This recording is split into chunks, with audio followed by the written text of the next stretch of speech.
Begini ya, jadi andaikan kita baca banyak, setidaknya sering mau mendengar. Sebenarnya hidup itu sangat baik, bukan sekedar baik, sangat baik. Misalnya kita sedang dapat nikmat, ya Islam menganjurkan syukur. Syukur itu ya dapat pahala. Kalau sedang banyak masalah seperti sekarang mungkin ada pandemi apa, Islam mengajarkan sabar. Sabar itu juga pahala. Nanti kalau kita masih hidup, yang rumat anak bojo ya ibadah. Nanti kalau mati karena penyakit mat'un atau ta'un juga syahid. Jadi Islam melihat hidup itu rileks, karena ya memang rileks. Ketika ada orang miskin susah makan enak, itu kata ulama idamuhu alju. Kalau kamu ingin makan enak, kata si miskin ya ingin, gampang makan enak itu. Kamu sangat lapar, nanti semuanya juga enak. Jadi, itu nubuwah. Jadi Nabi itu resepnya gampang. Coba kalau sampean puasa melihat tempo itu sudah tertarik sekali. Tapi kalau kamu sudah habis makan, melihat sate kurang enak, ini kurang enak, karena saking memang sudah semuanya nafsu kan. Saya sudah puasa, semuanya enak. Jadi kalau ingin nubuah, misalnya kita miskin itu ada fadilahnya orang miskin, keutamaan orang miskin. Itu malaikat ngauditnya bingung, karena mau diaudit apanya nggak punya apa-apa kan. Jadi artinya barokahnya miskin, kita hisabnya juga ringan, mau diaudit apanya nggak punya apa.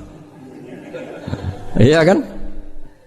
Nah, yang orang kaya, barokahnya kaya bisa amal, bisa ikut bantu masjid, bantu madrasah, bantu kebaikan. Nah, itu berpikir nubuah. Terus kedua, terbiasakan yang agak unik. Ini mungkin wilayah medis. Yang agak unik dalam Islam itu mimpi itu ya mimpi. Itu sama kenyataan itu tinggi mimpi derajatnya. Andai kan orang masih zaman orisinil, mimpi sama hidup nyata itu hebat mimpi. Karena begini, misalnya saya melihat ibu-ibu sama bapak-bapak melihat langsung seperti ini. Saya mesti berpikir nafsu. Kalau yang saya punya kepentingan, ini tak anggap orang prospek. Kalau yang nggak punya kepentingan, tidak prospek. Pertanyaannya adalah, orang yang saya anggap prospek bisa membantu saya, ternyata jenisnya kikir. Yang tak anggap tidak prospek, ternyata jenisnya dermawan. Kita kan sebenarnya nggak tahu. Lalu pertanyaannya, pandangan kita terhadap orang lain itu berdasar fakta apa berdasar harapan? Berdasar harapan. Tapi kita ngeklaim seakan-akan itu fakta. Nah, beda dengan mimpi. Asal tidurnya benar loh ya, tidak menguakan banyak terus ngorok tidur itu. Tidurnya benar, misalnya kita posisi normal, wudu, setelah wudu baca ayat kursi terus tidur kayak posisi orang meninggal ya, mujur utara ya. Ya, pokoknya kayak orang meninggal itu. Ya, utara dan selatan terus menghadap kiblat. Itu kalau mimpi. Itu ada alamat-alamat yang lebih orisinal daripada kehidupan nyata. Ini contoh agama. Nah, artinya gini, makanya Nabi pernah ngendikan mimpi itu bagian dari 46 dari bagian kenabian. Itu jumlahnya 46%. Tapi ya tidur yang seperti tadi. Artinya gini, sarana kita bisa mendeteksi alam gaib, kalau boleh dibahasakan alam gaib, itu sebetulnya orang Islam itu masih punya sarana satu, yaitu mimpi. Karena dengan mimpi ini semua organ kita, semua sistem kita itu kayak off. Setidaknya sistem keinginan kita. Yang ada adalah pemberian gitu, cara berpikir agama ya. Saya tidak tahu kalau cara berpikir media. Jadi kalau orang tidur, itu sistem keinginannya dia kan habis, hilang. Yang ada keinginan Allah. Jadi dia posisi diberi. Tapi kalau kita terjaga gini, melihat orang lain, wah ini prospek, ini enggak. Padahal faktanya orang ini yang kita sebut prospek ternyata antipati sama kita atau enggak keinginan nolong kita. Yang kita bilang enggak prospek justru orang yang di hatinya ingin menolong kita. Kan enggak pernah tahu gitu. Makanya banyak orang salah pilih kan di situ. Karena bagaimana orang lain kamu vonis atau kamu hakimi, kamu statuskan sesuai keinginan kamu. Kalau mimpi kan enggak bisa.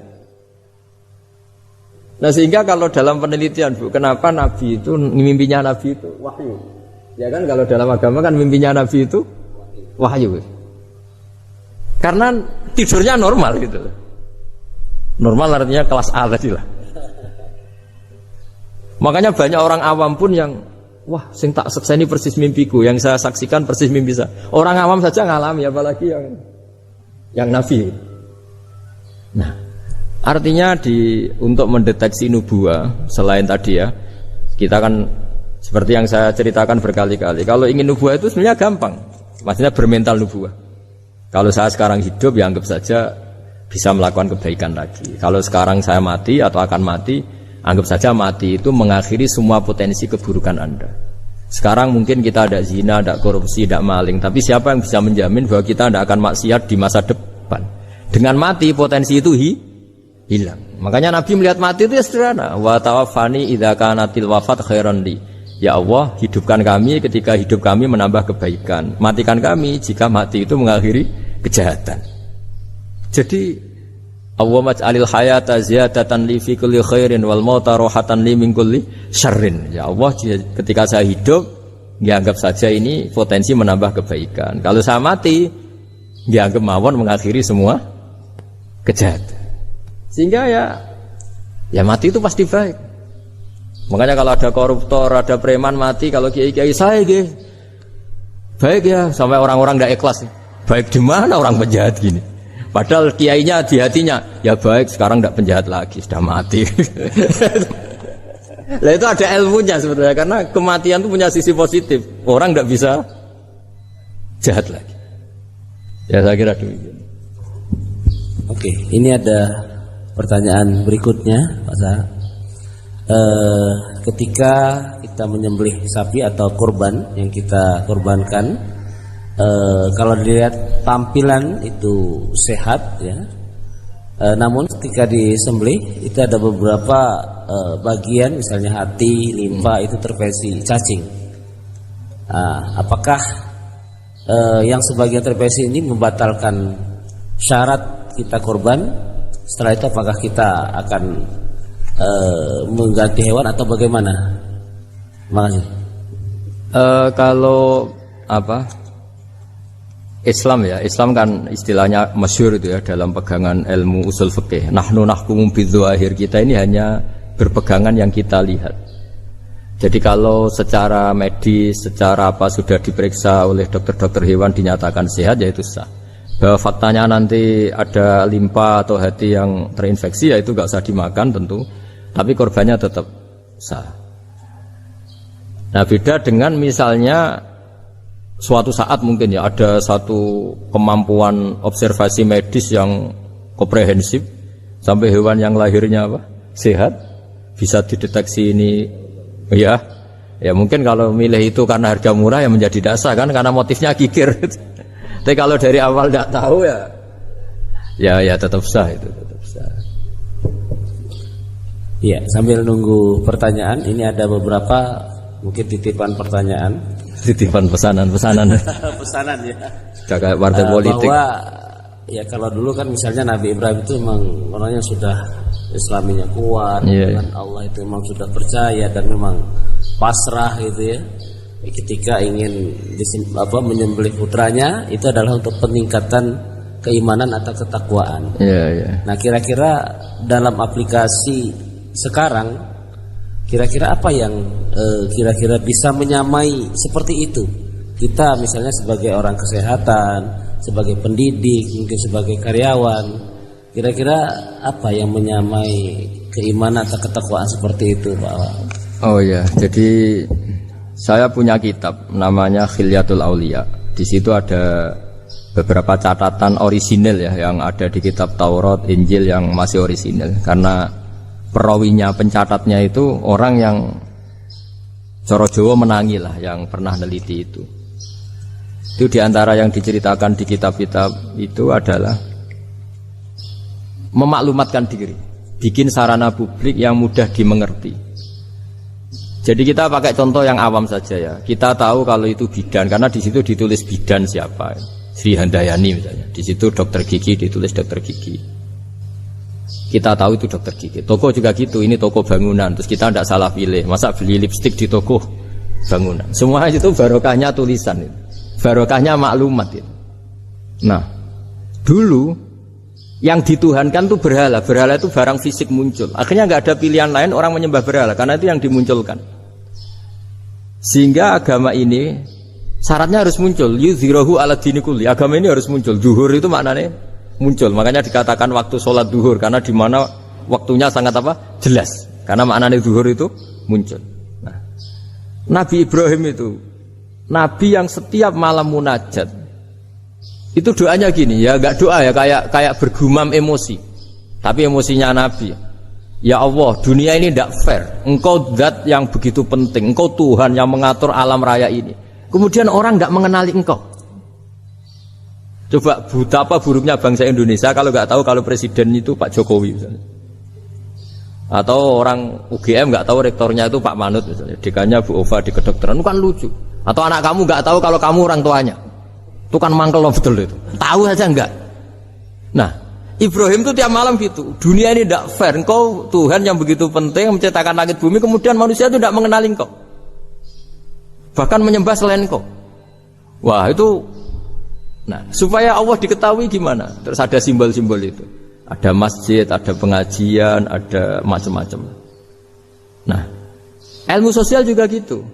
Mungkin ya banyak lah orang yang tanpa kurban pun sedekah daging sama tetangga atau ngasih uang sama temannya untuk nyate gitu. Tapi ini nggak bisa dimaklumatkan. Yang bisa dimaklumatkan adalah pas udhiyah, pas kurban.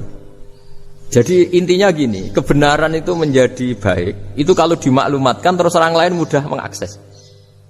Dan itu termasuk syariat besarnya Nabi Ibrahim. Makanya disebut sya'irullah, sesuatu yang terkenal sekali. Jadi syiar itu pengajian supaya apa?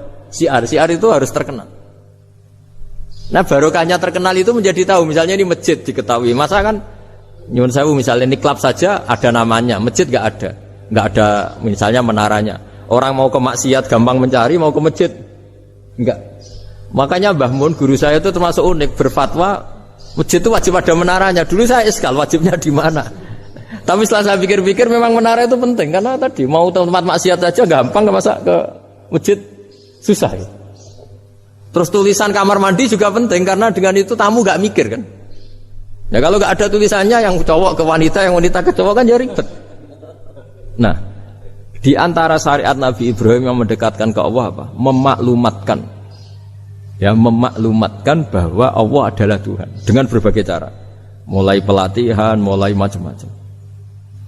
Ya sama lah orang Indonesia kok nggak tahu kalau ideologinya Pancasila itu yang mangkel betul itu.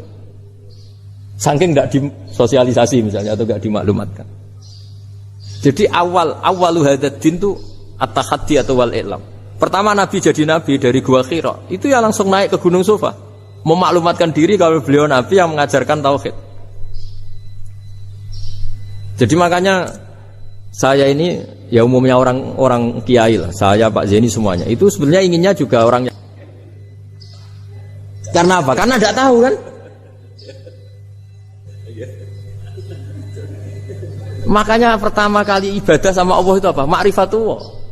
Coba pertama ibadah itu apa? Ma'rifatullah kan, mengenali bahwa Allah itu Tuhan. Jadi itu yang paling penting. Kalau tidak tahu, nah, misalnya di pondok saya ini terus dianggap Pak badhe metu sinten lho, aku kiai deh cerita kan kenyak uang gitu. Jadi makanya Nabi Ibrahim itu mangkelnya kayak apa? Wong dunia ini milik Allah, kemudian orang-orang ini nggak tahu Allah itu siapa. Taunya makhluk kayak berhala, kayak apa yang malah dianggap Tuhan. Nah ya itu jadi kalau ingin dekat Allah dalam konteks modern ya maklumatkanlah kebenaran ini. Sampai kebenaran ini mudah diakses, mudah dipelajari, mudah dipahami karena tadi dimaklumatkan. Ya saya kira demikian. Ini sudah cukup. Oke, terima kasih. Masih ada? Oh ya, ini ada terakhir ya. Masih 1, 2, 3, 4. Wah, kalau gitu. Banyak ini ternyata. Ya, yang berikutnya dari Umi Zakiyah Malang. Assalamualaikum Pak Gus Baha. Berkaitan dengan langkah-langkah ibadah haji, tentang apa yang dilakukan oleh Nabi Ibrahim, yaitu wukuf. Ya? Apakah betul saat yang di layarnya kok beda? Yang Umi Zakiyah.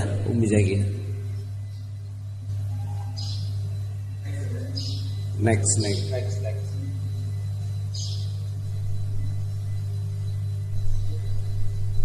Firman terus. Nah iya. Ismi. Harus dibatasin kan? Oh iya. Iya nanti kita batasi. Kok nanti ya? Ini soalnya sangat menarik ini. Iya. Ini ada Dewi Ismi. Apakah benar? Ya ini. Apakah benar kisah penyembelihan Ismail itu dipalsukan Oh, itu jawabnya gampang, nggak benar. Apa hubungan kurban dengan Idul Adha yang secara harfiah artinya perayaan atau merayakan waktu duha? Nah, monggo. Kalau cerita penyembelihan Ismail itu jelas benar ya, karena ada di Al-Quran. Jadi yang jadi perdebatan mufassir itu apakah benar-benar Ibrahim itu sampai menyembelih, maksudnya sampai meletakkan pisau di leher, apa setelah berkomitmen mau menyembelih sudah dibatalkan Allah karena Allah menghormati apa? Komitmennya. Jadi tapi hampir semua ulama berpendapat memang ya sempat benar-benar sampai fisik Ibrahim meletakkan apa? Pisau di lehernya, kemudian lam yu'athir syai'an, misalnya tidak membekas sama sekali, terus diganti itu. Jadi cerita itu populer sekali. Tapi yang penting adalah tadi cerita saya bahwa itu karena Ibrahim pernah mengklaim beliau cinta Allah itu enggak tertandingi oleh makhluk apapun. Terus diuji ketika punya anak, mencintai anaknya, terus diuji dengan cara kalau kamu betul hanya mencintai saya, ya anak kamu sembelih gitu. Ternyata mau juga, berarti betul gitu. Tapi setelah betul ya sudah tetap normal lah, tetap. Saya tidak usah dipraktekkan nanti kalau. Terus kalau masalah udhiyah itu bukan kaitannya dilakukan waktu duha, ndak. Memang doha yudhi tadkhiyatan itu artinya ya menyembelih yang memang kebetulan waktunya setelah sholat. Nah, waktu sholat itu kemudian bisa dibahasa Arabkan waktu duha. Jadi ya memang saling terkait. Kalau bahasa Arab itu memang semuanya begitu. Jadi kalau orang yang perilakunya baik itu disebut Muhammad, orang yang terpuji. Sehingga Nabi Muhammad punya nama lain namanya Ahmadu, saya memuji Allah. Kan Hamidah Ahmadu, kalau ingsun Ahmadu saya memuji. Jadi kalau bahasa Arab memang itu bofa. Kalau bahasa Arab itu memang unik. Bahasa Arab itu semuanya itu merujuk kosakata. Makanya kalau Pak Quraisyah menulis tafsir itu mesti melibatkan kosakata. Kayak Rasul itu asli maknanya Rasul itu ya utus. Kalau bareng yang korban kan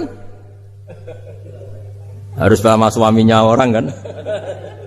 Ya saya bilang gitu. Ya Allah itu tidak kayak yang kamu pikirkan gitu. Kalau dia ikhlas ya nanti kan tetap ke surga itu. Ya gampang saja lah, harus seperti itu. dia bayangkan. Yang jelas memang kaedahnya gitu ya. Kalau satu sapi cukup untuk 7 orang. 7 orang itu bisa keluarga, bisa orang yang kita amali ya. Karena memang Islam mulai dulu itu membolehkan orang amal untuk orang lain. Jadi dulu ada orang, ya Rasulullah, orang tua saya ini sudah sepuh. Beliau sangat ingin haji, tapi kalau haji nggak bisa karena sudah tidak bisa berkendara unta. Kata Nabi, ya sudah kamu saja yang haji sebagai ganti bapak kamu. Sehingga idza mata ibnu Adam in qata amaluhu itu termasuk anak yang soleh, sedekah dan apa. Memang mulai dulu Islam itu ada beberapa hal yang amal itu bisa diamali pada orang lain. Awaladin sholihin yatullah, terus adalah beberapa. Nah kurban juga gitu. Biasanya anak-anak yang soleh itu perasaannya dulu bapak kami miskin, nggak mampu berkorban, nggak mampu akikah. Biasanya anaknya terus melakukan itu untuk bapaknya. Nah memang jadi perdebatan ulama, apakah kemudian mayit ini dapat pahalanya enggak? Jawabannya gini, kalau mayit itu orang soleh dapat.